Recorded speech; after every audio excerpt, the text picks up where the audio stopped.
Ayan na po. Meron pong nagpapalutang po mga kabida, no?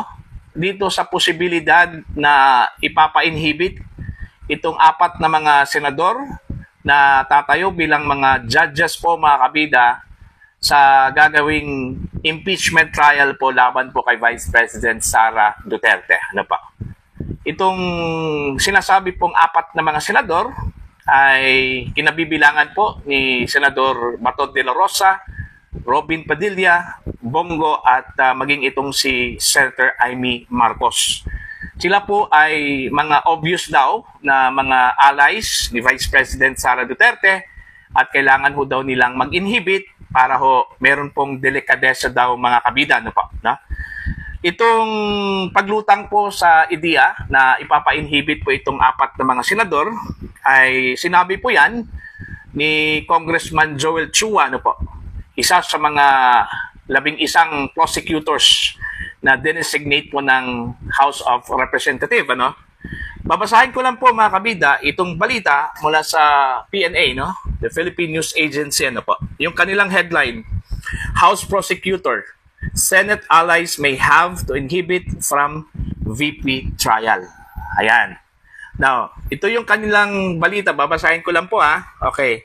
As the impeachment case against Vice President Sara Duterte moves to the Senate, one of the 11 legislators tapped as prosecutor said the inhibition of allied senators is being considered.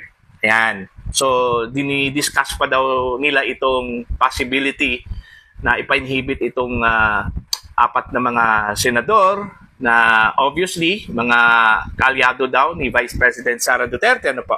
Ang sabi po dito ni Congressman Chua, he believed that some senators might even voluntarily recuse themselves out of delicadeza. Ayan. Now, medyo maraming magre-react dyan, no? Dito ho sa panukalang ito, ano? Ni Congressman Joel Chua, ano po? Okay? Dahil ho, kung sinasabi po nilang obvious allied o allies sa Vice Presidente, hindi na lang po niya kukwentahin yung iba po na may mga biases din, ano? Diyan ho sa Senate. The truth and the fact na lahat po sila dyan, meron pong mga biases, no? Siguro, iilan sa kanila ay obvious. Kagaya naman po ni na Senator De La Rosa, Bongo at Robin Padilla na mga kaalyado talaga, no, ng mga Dutertes. Itong si Senator Amy Marcos po medyo alanganin po, ano? Kasi perceived as pula-puti ito, mga kabida, no? Pero isinali pa rin doon ho sa possibility na ipapa-inhibit daw, no? Sabi po ni Congressman Joel Chua, ano po, no? Yung mga pro-admin senators pala, bakit hindi naman po o walang panukala po na ipapa-inhibit po ito, no? Kung ang kanilang pakay po mga kabida is fair trial, delicadeza, di ba? Alam naman po natin may mga anti-Duterte dyan, ano? Na mga senador. Like for example, ito pong si Senator Risa Ontiveros. Obviously, anti-Duterte yan, ano? Di ba? So, dapat kabilang siya doon ho sa possibility o possible senators na ipapa-inhibit po. Meron po akong babasahin sa inyo, ano po, no? Ito po ay naging pahayag po ni dating Senador Kiko Pangilinan, ano? At itong kanyang sinabi, isang article po ito, ano po, no? Ay mababasa po natin ito mga kabida sa website mismo ng Senate, ano? senate.gov.ph. Okay? Itong kanyang sinabi po mga kabida, ay nasabi po niya ito during the impeachment trial of former Chief Justice Renato Corona, ano po, na may ganito ding mga calls na inhibition, ano po. Ito, ang titulo po nito mga kabida, dito sa article na ito, ay Panghilinan on calls to inhibit from the impeachment proceedings of Chief Justice Renato Corona. Ayan. Babasahin ko lang po para malaman po natin kung possible ba yon, pwede ba yon, ano? Yung ideya na ipapa-inhibit yung apat na mga possible judges po dyan ho sa impeachment court. Okay? Ito po ang pagkasabi mga kabida. The impeachment trial is a political proceeding and not a judicial proceeding. rules on inhibition that apply to our court system do not apply to a political trial. Malinaw yan, ha? There are as many senators who have been critical of the Corona court decisions as they have been defenders. Okay? Malinaw yon. If the rules of inhibition are strictly adhered to in a political proceeding, then all of the political positions taken by all the senator judges could be made basis of inhibition, and there will be no one left to try the respondents. Diba?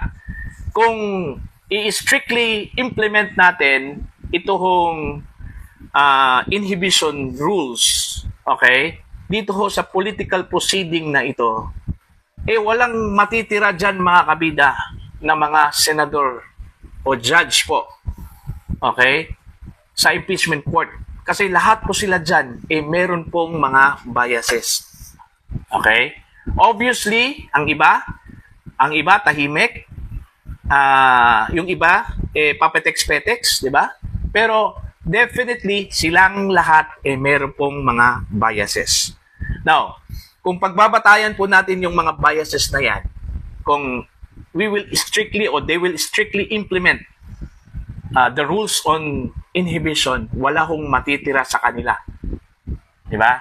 So, since medyo liberal ito hong political proceeding na ito, hinayaan po nila yung mga mambabatas po mga kabida kung ano po yung kanila hong personal na paniniwala at stand dito ho sa impeachment. Okay?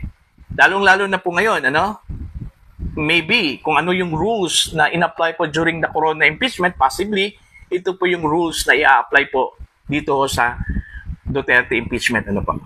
So, hindi po pwede na ipapa-inhibit po ninyo, ipapa-inhibit po ni Congressman Chua po itong mga senador na perceived as Duterte allies, Kasi karapatan po nilang dinggin yung panig po ni Senador o ni Vice President Sara Duterte, Hindi ho ito katulad ng judicial proceeding po mga kabida na yung judge pwede ho nating hilingin na ipa-inhibit kung nakikita po nating bias po ito, sa kanya hong pag-handle doon ho sa pagdinig ho sa korte, Pero ito, political po ito. Political po ito. So natural, may mga biases talaga. Normal na may mga biases po. Okay? Kaya nga siguro, hindi alam ni Congressman Chua po ito, palibhasa po ay first-timer o first-term congressman pa po ito. At wala pa pong karanasan po mga kabida sa mga ganitong klaseng proceeding, impeachment proceeding, po. Kaya nasabi po niya ito, Pero bago sana siya magsalita, dapat alamin niya. Mag-aral muna siya, naturingang abogado pero hindi niya alam itong rules na ito, na ginamit po during Renato Corona impeachment po mga kabida, Bago sila magsalita, dapat mag-aral muna para wala hong pwedeng kumontra po sa kanila, kung sa kanilang mga sinasabi po. Okay? Now, ito malabo po. Sa tingin ko po, malabo po ito. At saka itong apat na sinasabi po nilang perceived as Duterte allies. Kung tatanungin natin po sila, ni isa siguro sa kanila hindi ho mag-i-inhibit, Wala hong pakialam kung anong magiging perception po ng tao, sa kanila. Diba? Basta ang importante doon, kung ano yung pinaniniwalaan po nila at saan po sila panig, doon po sila, Wala hong pakialam. Hindi dapat pakialaman yan. Kasi meron naman pong kalyado yung administrasyon Yung mga senador dyan, marami dyan Mas marami pa siguro yung mga kalyado dyan kumpara doon sa kalyado po ni VP Sara, Yung obvious na kalyado ni VP Sara, 4 lang po. Actually, 3 lang Yung isa, hindi pa natin batid kung totoong kalyado ni VP Sara yun, Itong si Senador Amy Marcos. Pero iba dyan, halata naman po na maka-administrasyon Di ba? Maka-administrasyon. So, dapat, kung hihiling man po sila ng inhibition, dapat pati yung mga kalyado po ng administrasyon. Ang resulta dyan, ang ending dyan po mga kabida, walang matitira po sa kanila. So ang ending, wala hong impeachment trial.